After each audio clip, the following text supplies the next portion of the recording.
Good afternoon everyone. मैं doctor Chanchal Gupta, senior consultant obstetrics and gynae laparoscopic surgery metro hospital Faridabad. आज मैं आप सबको फाइब्रॉइड्स के बारे में बताना चाहती हूँ।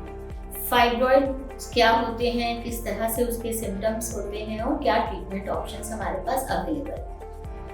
फाइब्रॉइड एक बहुत ही कॉमन टर्म है जो आपस में फीमेल्स को देखा गया है, एक दूसरे को बताते हुए कि मेरी यूट्रस में फाइब्रॉइड आया है, अल्ट्रासाउंड कराया था।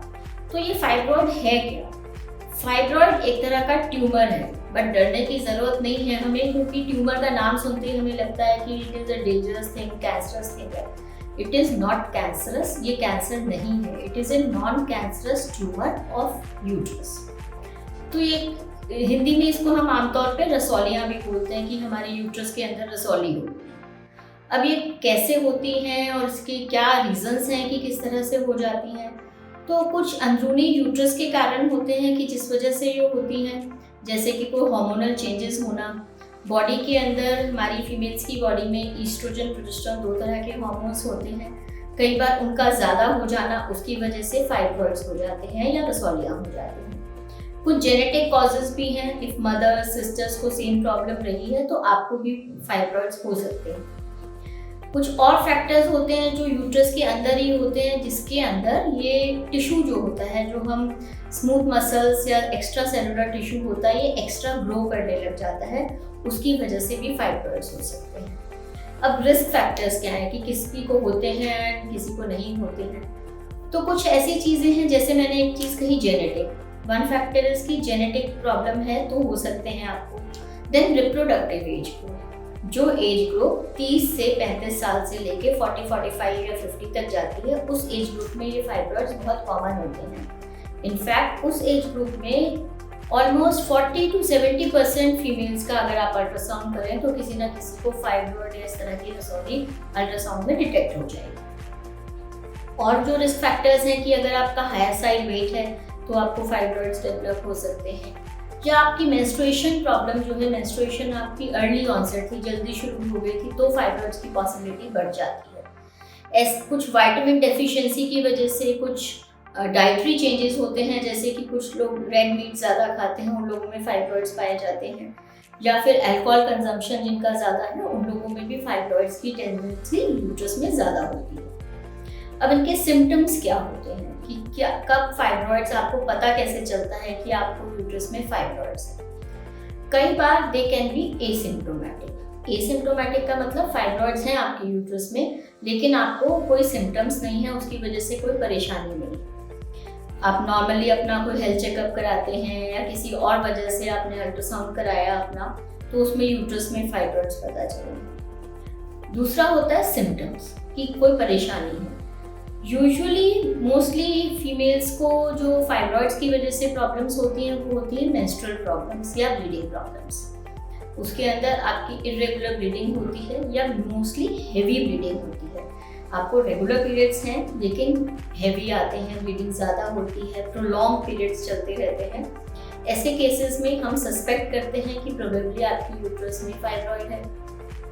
और कॉजेज होते हैं और सिम्टम्स होते हैं कि आपको पेन होता है ड्यूरिंग पीरियड्स, या फिर आपको रिलेशनशिप के टाइम पे पेन होता है, तब भी हम सस्पेक्ट कर सकते हैं कि फाइब्रॉइड्स हैं यूट्रस के अंदर।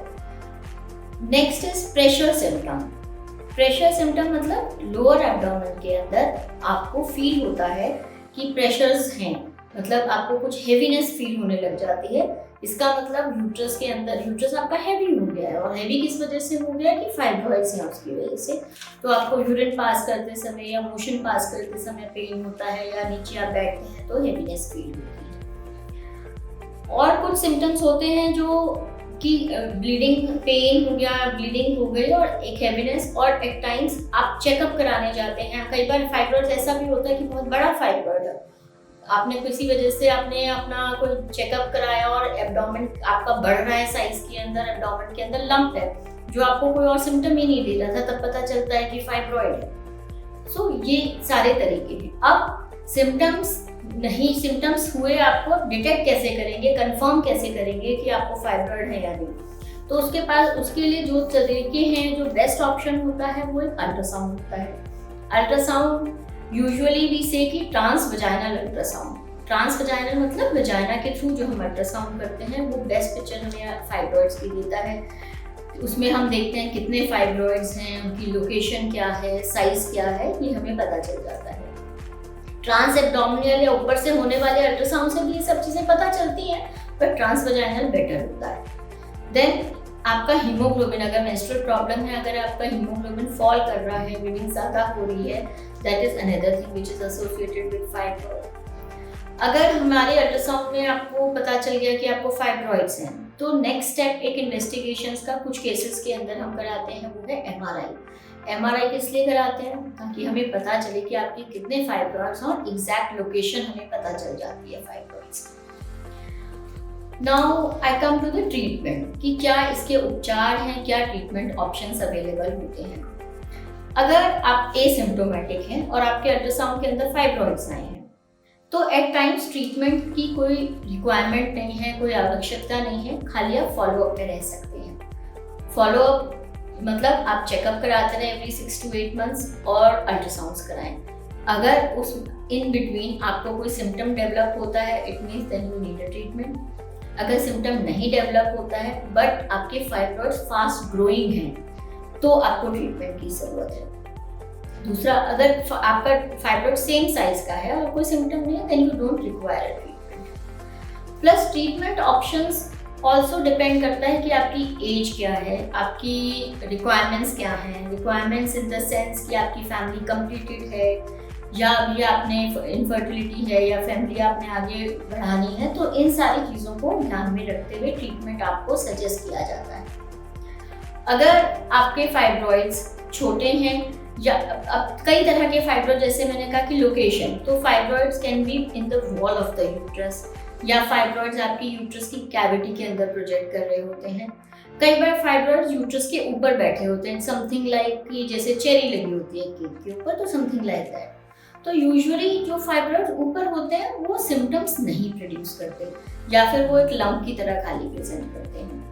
अब जो परेशानी करते हैं या जो सिम्टम्स करते हैं वो फाइब्रॉइड्स होते हैं जो यूट्रस की कैविटी के अंदर होते हैं और या यूट्रस के वॉल के अंदर होते हैं। ऐसे फाइब्रॉइड जो हैं यूजुअली मेंस्ट्रुअल सिम्टम्स प्रोड्यूस करते हैं। तो अब हम क्या ट्रीटमेंट ऑप्शंस ले सकते हैं? अगर आपकी फैमिली कंप्लीटेड है and you are of the age of 40-45 nearing menopause, तो ऐसे केस में हम परमानेंट ट्रीटमेंट बताते हैं, दैट इज अगर आपके मल्टीपल फाइब्रॉइड्स हैं, then removal of the uterus is the option.